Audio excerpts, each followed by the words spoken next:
प्यारे बच्चों, एक बार फिर से स्वागत है आप सभी का DSR फॉर यू में। बच्चों, आप लोगों के जो 10वीं के बोर्ड एग्जाम होने हैं उसके लिए हिंदी व्याकरण का जो मैं लेसन चला रहा हूं, इसके लिए मैंने 3-4 वीडियो बनाए हुए हैं। छोटे छोटे वीडियो बनाता हूं ताकि आप लोगों को ज़्यादा दिक्कत ना हो। तो आप लोग एक काम करें, समय निकाल करके सारे वीडियो का अध्ययन कर लें। चलिए आज का वीडियो लेसन हम देते हैं आपके लिए फिर कुछ इंपॉर्टेंट प्रश्न। तो आज हम पढ़ने वाले हैं बच्चों रस के बारे में। रस, छंद, अलंकार, इन सारी चीज़ों का और भी कुछ ग्रामर के प्रश्नों को मैं यहाँ आप लोगों को बताऊंगा। बहुत अच्छे से मैं आप लोगों को समझाने का प्रयास करता हूँ ताकि आप लोगों को एक बार में समझ में आ जाए और फिर आप पेपर में जब आप पढ़ने बैठें तो आप लोगों की तैयारी हो जाए। वीडियो स्टार्ट करने के पहले एक रिक्वेस्ट है आपसे कि आप कृपया कॉपी पेन लेकर के बैठें ताकि जो भी काम की चीज़ हो उसे आप नोट कर सकें। यूज कर सकते हैं अगर आप हैंड्स फ्री का तो अपने कानों में हैंड फ्री लगा लें ताकि आपको बाहर का किसी भी प्रकार का डिस्टर्बेंस ना हो। चलिए देख लेते हैं सबसे पहले। तो प्रश्न नंबर जो 11वां है प्रश्न बैंक में आपका, ये परिभाषा लिखी हुई है कि आचार्य भरत मुनि के अनुसार रस की परिभाषा लिखिए।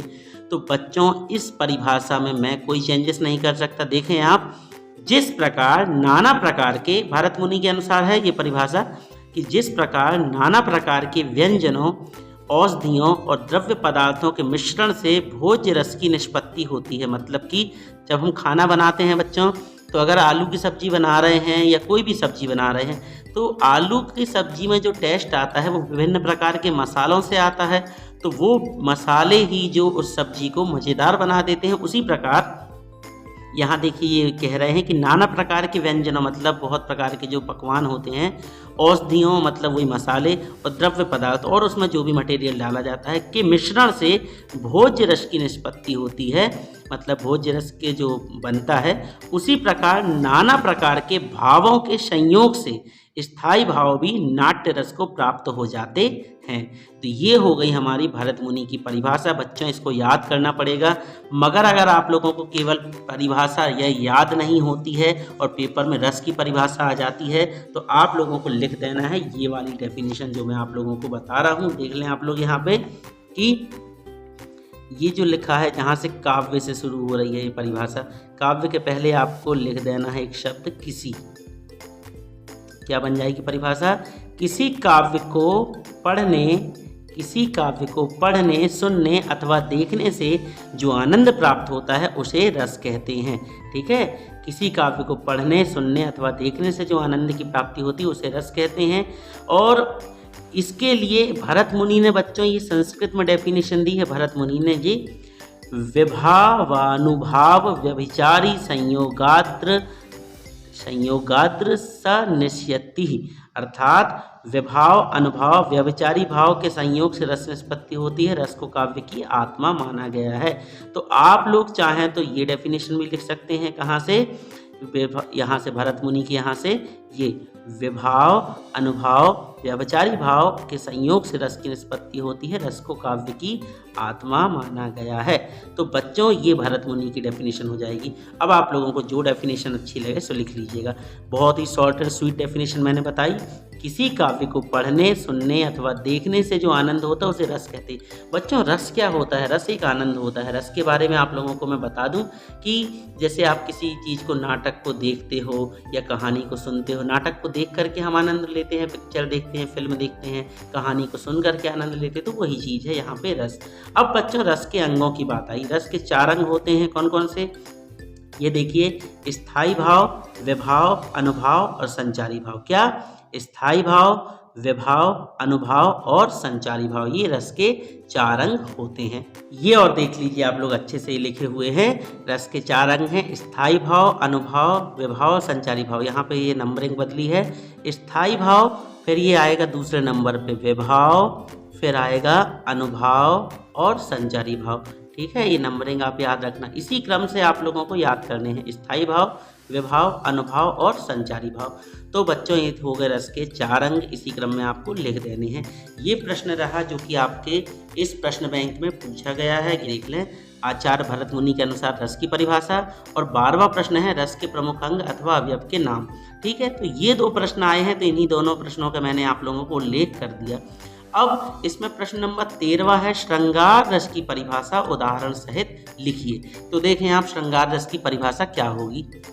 देखें बच्चों, आप लोग यहाँ पे श्रृंगार रस की परिभाषा। श्रृंगार रस का स्थायी भाव रति है। स्त्री पुरुष का प्रेम पुष्ट होकर श्रृंगार रस में परिणत हो जाता है। इसके दो भेद होते हैं, संयोग श्रृंगार और वियोग श्रृंगार। आया समझ में? नहीं आया ना समझ में? अरे भैया, लैंग्वेज ही ऐसी होती है। देखिए, मैंने बहुत अच्छी डेफिनेशन आपके लिए बनाई हुई है। प्लीज़ बच्चों, वीडियो को लाइक ज़रूर कर दिया करो। बहुत मेहनत करता हूँ आप लोगों के लिए। देखिए, इतनी अच्छी परिभाषा मैंने बनाई है। बनाई मतलब कि हमारे जो गुरुजी थे उनने हम लोगों को पढ़ाई थी। और ये पहले एक भारती करके पुस्तक आती थी, उसमें ये थी। ये भी प्राचीन साहित्य की परिभाषा है। देखें आप, जब काव्य में नायक एवं नायिका के प्रेम का उल्लेख किया जाए। एक्चुअल में बच्चों श्रृंगार रस होता है जो ये प्यार मोहब्बत से बिलोंग करता है। जहाँ पे प्यार मोहब्बत की बात आ जाए वहाँ पे श्रृंगार रस होता है, क्योंकि व्यक्ति सजता संवरना ही तो श्रृंगार होता है। और कब सजते संवरते हैं हम? जब किसी को रिझाना हो, मतलब किसी को अट्रैक्ट करना हो, आकर्षित करना हो, तब हम बहुत अच्छे से तैयार होते, सजते संवरते हैं। तो वहीं पे श्रृंगार रस। देखें परिभाषा, जब काव्य में नायक, नायक मतलब हीरो और नायिका मतलब हीरोइन, नायक एवं नायिका के प्रेम का उल्लेख किया जाता है तो वह श्रृंगार रस कहलाता है। इसका स्थायी भाव रति है। कोष्टक में लिख देना प्रेम।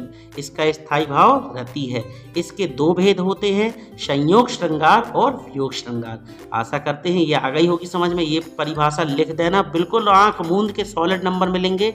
विश्वास मानिए मेरा, कोई नहीं काटेगा। और अच्छी बात है, क्योंकि सभी लोग गाइड की लैंग्वेज लिखेंगे बच्चों। हम हिंदी भाषी राष्ट्र के निवासी हैं, तो हमें हिंदी में बहुत अच्छा नॉलेज होना आवश्यक है। तो ये बेस्ट डेफिनेशन है, आप इसको लिख दीजिएगा आंख मूंद के। अगर मुझ पर भरोसा करते हैं तो आप इस परिभाषा को लिख सकते हैं। वापस हम लौटते हैं अपनी पुस्तक की तरफ। अब बात करेंगे हम इसके उदाहरण की। तो उदाहरण देख लें आप लोग। यहाँ पे ये लिखा हुआ है मीराबाई जी का। मीराबाई थी, वो कृष्ण को अपने पति के रूप में स्वीकार करती थी। मीरा जी ने कृष्ण जी की जो भक्ति की थी बच्चों, वो किसी भगवान मान के नहीं की थी, उन्होंने अपने पति के रूप में। और पति है तो मीरा जी उनकी पत्नी बन गई। तो पत्नी और पति के बीच का जो प्यार रहा, तो देखो उन्होंने ये पद्य के रूप में बताया है। उदाहरण लिख दीजिएगा, मेरे तो गिरधर गोपाल दूसरो ना कोई, जाके सिर मोर मुकुट मेरा पति सोई। ये कृष्ण जी के बारे में उन्होंने कहा है कि मेरे तो गिरधर गोपाल हैं, दूसरा कोई नहीं है। जिसके सिर पे मोर का मुकुट है वही मेरा पति है। तो ये उदाहरण लिख दीजिएगा। ये हो गया श्रृंगार रस। इसके नीचे आप देखें बच्चों, ये वीर रस। वीर रस की परिभाषा भी आई है। तो बच्चों वीर रस, तो वीर रस के लिए आपको बहुत अच्छी डेफिनेशन बता दूं मैं। देखें आप लोग, ये डेफिनेशन लिख सकते हैं वीर रस के लिए। किसी काव्य को पढ़ने, देखने या सुनने से जब श्रोता, मतलब जो सुन रहा है, उसके हृदय में वीरता, यहाँ पे शब्द क्या लिखोगे आप? वीरता या उत्साह। देखो वीर रस का स्थायी भाव होता है उत्साह। बच्चों ये जो डेफिनेशन मैं यहाँ बता रहा हूँ, ये आप हर रस के लिए लिख सकते हो। देखो अभी मैं बता रहा हूँ, अगर बात आएगी वीर रस की, तो आपको यहाँ पर ये जो हिस्सा है, यहाँ पे आपको लिखना है उत्साह, क्योंकि वीर रस का स्थायी भाव उत्साह है। तो उत्साह का संचार हो तो वह, यहाँ पे फिर आपको ये शब्द मैं लिख रहा था पर छोड़ दिया मैंने, ये खालिस्तान रहेगा। यहाँ एक खालिस्तान है और यहाँ एक खालिस्तान है, तो वह वीर रस कहलाता है। अब देखो यहीं पे मान लो इसी की हम परिभाषा बनाते अगर श्रृंगार रस में, तो क्या करते? किसी काव्य को पढ़ने, देखने या सुनने से जब श्रोता के हृदय में प्रेम का संचार हो तो वह श्रृंगार रस कहलाता है। अब यहाँ पे एक परिभाषा और आएगी आपकी हास्य रस की। तो किसी काव्य को पढ़ने, देखने या सुनने से जब श्रोता के हृदय में हास्य रस, हास्य मतलब होता है, हास्य का स्थायी भाव होता है हंसी, तो श्रोता के हृदय में हंसी का संचार हो तो वह हास्य रस कहलाता है। एक आता है करुण रस। किसी काव्य को पढ़ने, देखने या सुनने से जब श्रोता के हृदय में करुण का स्थायी भाव होता है बच्चों शोक, तो शोक का संचार हो तो वह करुण रस कहलाता है। देखो एक डेफिनेशन बताई, इसमें 4 डेफिनेशन बन रही हैं आपकी, बन रही ना? वीर रस कवर हो रहा है, श्रृंगार रस कवर हो रहा, हास्य रस कवर हो रहा, करुण रस कवर हो रहा। तो आपको करना कुछ नहीं है, यहाँ पे आपको क्या लिखना है? स्थायी भाव। यहाँ पे आपको क्या लिखना है? स्थायी भाव। जैसे वीर रस की परिभाषा लिखोगी तो यहाँ वीर रस का स्थायी भाव उत्साह होता, तो यहाँ उत्साह लिख देना और यहाँ लिख देना वीर रस। अगर हास्य रस लिख रहे हो तो यहाँ पे लिख देना हंसी का संचार और यहाँ पे लिख देना हास्य रस। करुण रस लिख रहे हो तो यहाँ लिख देना शोक का संचार, तो वह करुण रस कहलाता। इस तरीके से बच्चों एक ही डेफिनेशन में सारी डेफिनेशन करा दी। इसको याद कर लेना। क्या वीर रस की बात कर रहे थे हम किसी काव्य को पढ़ने, देखने या सुनने से जब श्रोता के हृदय में उत्साह का संचार हो तो वह वीर रस कहलाता है। बात आई इसके उदाहरण की, तो उदाहरण आप देख लो वीर रस का। वीर रस का यहाँ पे मैं सत्य कहता हूँ, अरे ये छोड़ो यार, अच्छी सी परिभाषा कौन सी, सरफरोशी की तमन्ना अब हमारे दिल में है और देखना है जोर कितना बाजुए कातिल में है। वक्त आने दे बता देंगे तुझे आसमां, हम अभी से क्या बताएं क्या हमारे दिल में है। बहुत ही शानदार देशभक्ति से ओतप्रोत, या फिर मालूम है आप लोगों को बच्चों हिंदी साहित्य है तो आप ये भी लिख सकते हो वीर रस के बारे में, जो आपका गीत होता है ना कि अपनी आज़ादी को हम हरगिज मिटा सकते नहीं, सर कटा सकते हैं लेकिन सर झुका सकते नहीं। और बुंदेले हर बोलों के मुंह हमने सुनी कहानी थी, खूब लड़ी मर्दानी वह तो झांसी वाली रानी थी। जो भी आपको उदाहरण अच्छा लगे वो आप लिख सकते हो। एक आध उदाहरण मैं आप लोगों को बुक से बता दे रहा हूँ। देखो ये पर यार, ये देखो ये मिल गया हमें, वीर रस है ये हमारा। देखिए ये वीर रस है और वीर रस का ये है, बुंदेले हर बोलों के मुंह हमने सुनी कहानी थी, खूब लड़ी मर्दानी वह तो झांसी वाली रानी थी। परिभाषा भी एक बार देख लो, युद्ध अथवा कठिन कार्य करने के लिए जागृत उत्साह भाव। ये खतरनाक टाइप की है भाई साहब, मैंने जो आपको इतनी अच्छी डेफिनेशन बताई वो लिख देना और ये उदाहरण कर लेना। ओके, अब इसके बाद आपके जो प्रश्न बैंक में इंपॉर्टेंट है, देखो आपका श्रृंगार रस था और वीर रस था, पर मेरे हिसाब से एक रस आप लोगों को और पढ़ लेना चाहिए जो कि है हमारा हास्य रस। हास्य रस क्या लिखोगे, डेफिनेशन सेम टू सेम वही डेफिनेशन, क्या, किसी काव्य को पढ़ने, देखने या सुनने से जब श्रोता के हृदय में हंसी का संचार हो।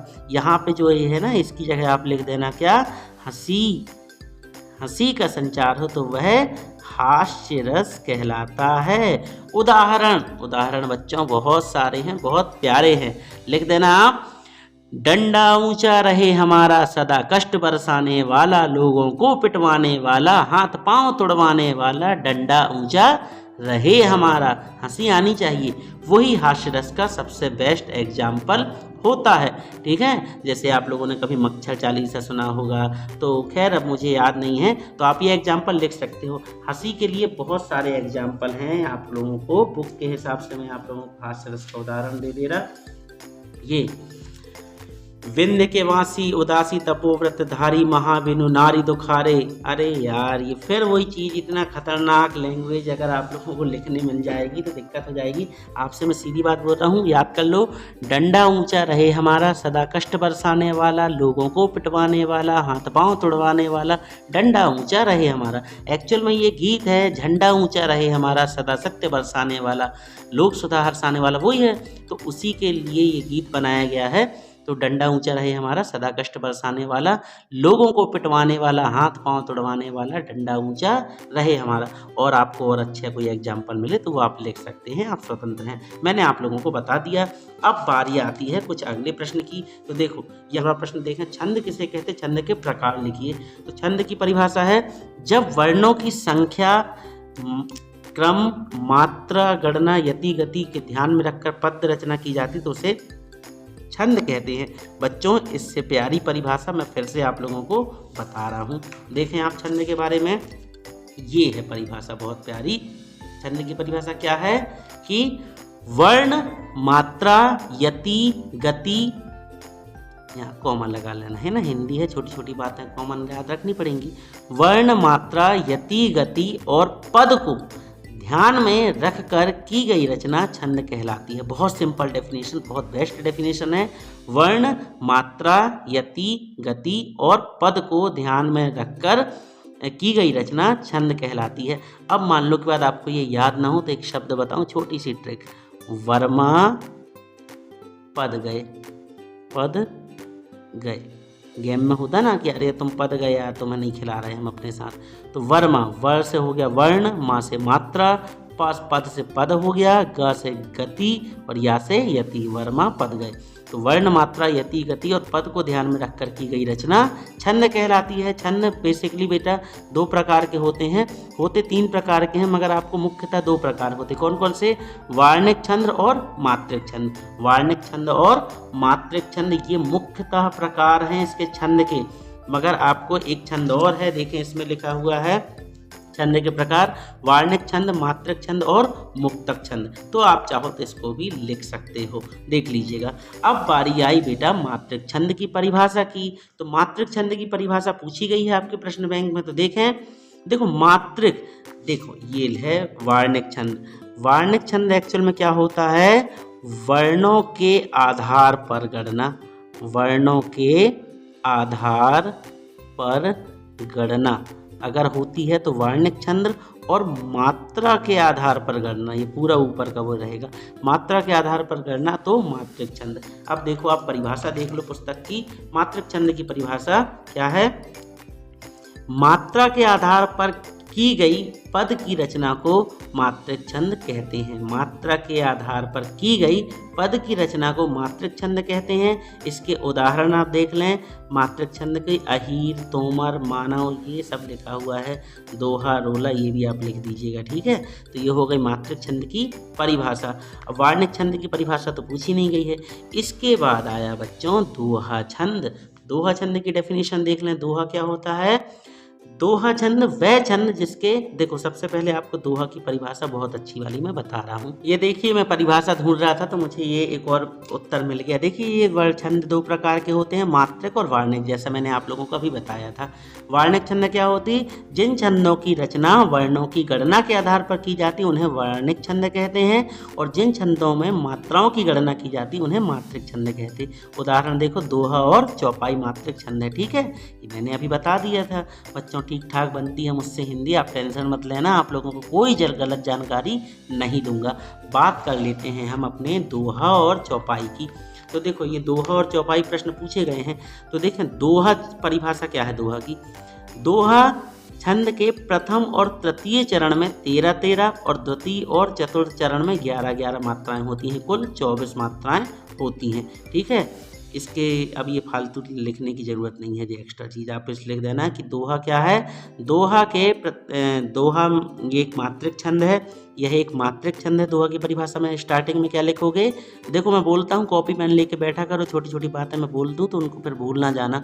दोहा की परिभाषा क्या लिखोगे, यह एक मात्रक छंद होता है, इसके प्रथम और तृतीय चरण में 13-13 एवं द्वितीय और चतुर्थ चरण में 11-11 मात्राएं होती हैं। क्या फिर से बता दूं, यह एक मात्रक छंद है, इसके प्रथम और तृतीय चरण में 13-13 और द्वितीय और चतुर्थ चरण में 11-11 मात्रा होती हैं। उदाहरण लिख देना, जो भी आपको अच्छा सा उदाहरण लगे। यहाँ पे जो उदाहरण आपको मिल जाए दोहा छंद का, जैसे कि आपकी ये जो प्रश्न बैंक है, प्रश्न बैंक में दोहा की परिभाषा क्या दी है, ये है छंद का, हनुमान चालीसा का, श्री गुरु चरण सरोज रज, निज मन मुकुर सुधार, वर्णव रघुवर विमल जस, जो दायक फलचार, और बुद्धिहीन जनु के सुमरो पवन कुमार, है ना पूरा। तो ये पूरा आप देख लीजिएगा। तो आप ये इतना बस लिख दीजिएगा, श्री गुरु चरण सरोज रज, निज मन मुकुर सुधार। कितना मिस्टेक करते हैं भाई, श्री गुरु चरण सरोज रज, रज जा है रज, निज मन मुकुर सुधार, ठीक है, वर्णव रघुवर विमल जस, जो दायक फलचार, ठीक है। बाकी पूरा सही है, मैंने पढ़ा है इसलिए मैंने इसको पकड़ लिया, ये रस नहीं है रज है, ठीक है। तो ये लिख दीजिएगा दोहा की। अब इसके बाद बारी आई चौपाई की। तो चौपाई आप देखें, चौपाई की परिभाषा, यह एक सममात्रक छंद है। क्या, यह एक सममात्रक छंद है, इसके प्रत्येक चरण में चौपाई, चार पाए, चार पाए, चार पाए, देखो एक तो 4 है और 4 पाया है, तो 4 गुणे 4 मतलब 16, ठीक है, 4 का स्क्वायर हो गया 4 पाए। तो चौपाई क्या है, यह एक सममात्रक छंद है, इसके प्रत्येक चरण में 16 मात्राएं होती हैं। उदाहरण, मंगल भवन मंगलहारी, द्रवहुषो दशरथ अजिर बिहारी, बहुत अच्छा उदाहरण है। और अगर आप ये उदाहरण लिखना चाहें दोहा का तो ये भी आप लिख सकते हैं, कोई टेंशन नहीं है। और चौपाई के बारे में ये बता दिया। तो बच्चों ये दोहा और चौपाई यहाँ पे आपके कवर हो गए। तो बच्चों ये अलंकार है, अलंकार और देख लीजिएगा। तो सबसे पहले अलंकार की परिभाषा तैयार कर लीजिएगा। तो क्या है, काव्य की सौंदर्य को या काव्य की शोभा बढ़ाने वाले तत्व अलंकार कहलाते हैं। काव्य की शोभा बढ़ाने वाले तत्व अलंकार कहलाते हैं। अलंकार के दो भेद होते हैं, शब्दालंकार और अर्थालंकार। कभी कभी क्या होती है, हम लोग डायरेक्ट बात करते हैं, जैसे कि मनुष्य की सौंदर्य को कैसे बढ़ाया जाता है बच्चों, गहने जेवर कपड़े अच्छे पहन लो तो अच्छे दिखने लगते हो, गहने पहन लो, अच्छा स्टाइलिश चश्मा लगा लो, बाइक ले लो, मतलब बाबागिरी पूरी कर लो तो जितनी आपके पास सुख सुविधा होगी उतनी ही आप स्मार्ट दिखोगे। क्यों होता, आप देखो ना, फिल्म स्टारों को देखो, आप फिल्म के कलाकारों को देखो, वो 70 सलमान खान के बारे में आप लोगों को बात पता होनी चाहिए बच्चों। अगर आप 10वीं क्लास के बच्चे हो और ये वीडियो देख रहे हो तो आपको मैं बात बता दूं, सलमान खान की उम्र मेरे पिताजी के उम्र की बराबर है, मेरे पिताजी की उम्र के, बल्कि मेरे पिताजी से वो बड़ा होगा। सोचो, मैं आपको पढ़ा रहा हूँ, सलमान खान में भी होगा 55 साल के आसपास, सोचने की बात है। मगर क्या है, उनके पास पैसा है, दौलत है, सब कुछ है, तो वो इतना मेकअप वेकअप कर लेते और अपने आप को आज भी जवान दिखाते। वहीं आप कोई गरीब इंसान देखो जो गाँव में रहता है, वो 25-30 साल में भी बूढ़ा जैसे देखने लगता है। या गाँव की औरतों को देख लो, तो वो लोग क्या रहते हैं, उनके पास ज़्यादा सुख सुविधा होती नहीं, ब्यूटी पार्लर होता नहीं, तो लोग गरीबों टाइप के कारण दिखती हैं, तो इसलिए बहुत ज़्यादा वो पिछड़ी हुई दिखती। और वहीं बड़े बड़े एक्ट्रेस को देख लो, वो हीरो हीरोइन जो रहते मेकअप करके अपने सौंदर्य को बढ़ा लेते। तो बात हो रही है काव्य की, ऐसे ही काव्य की जो शोभा बढ़ाते हैं, काव्य का जो मेकअप होता है उसे क्या करते हैं हम, अलंकार कहते हैं। अलंकार दो प्रकार के होते हैं, शब्द अलंकार और अर्थ अलंकार। जहाँ शब्द के माध्यम से काव्य में चमत्कार हो तो शब्द अलंकार, और जब अर्थ के माध्यम से चमत्कार हो तो अर्थ अलंकार। चूंकि अपन को ये तो पढ़ना नहीं है। अनुप्रास अलंकार इसमें मोस्ट इंपॉर्टेंट है, इसको आप देख लेना। क्या, किसी काव्य में जब किसी वर्ण की, सुनते जाइएगा, जब किसी काव्य में किसी वर्ण की 2 या 2 से अधिक बार आवृत्ति हो तो वहाँ अनुप्रास अलंकार होता है। आपकी प्रश्न बैंक में कई जगह अनुप्रास अलंकार का उदाहरण आया है, कई जगह ऑब्जेक्टिव जो बहुविकल्पी प्रश्न आएंगे आपको, रिक्त स्थान या सत्य सत्य, आपको अनुप्रास अलंकार ही मिलने वाला है। तो बच्चों उसकी पहचान देखो, ये तरनी तनुजा तट टमाल, देखो ता ये आ रहा है ना, ता, तो यही क्या है, अनुप्रास अलंकार की पहचान। एक और उदाहरण बता दें, चारू चंद्र की चंचल किरणें खेल रही हैं जल थल में, तो देखो चारू चंद्र की चंचल किरणें, तो चा आया। तो बच्चों ये होता है अनुप्रास अलंकार। चूँकि हम बात कर रहे हैं प्रश्न बैंक की, तो अभी आप लोगों को कुछ बेसिक्स ही मैं सिखाऊंगा यहाँ पे। तो बच्चों यहाँ पे इस वीडियो का हम अंत करते हैं, मिलेंगे हम अगले कोई मज़ेदार वीडियो के साथ, उसमें मैं और भी जानकारी दे दूँगा। बने रहिएगा हमारे साथ, पढ़ते रहिए, बढ़ते रहिए। Good bye.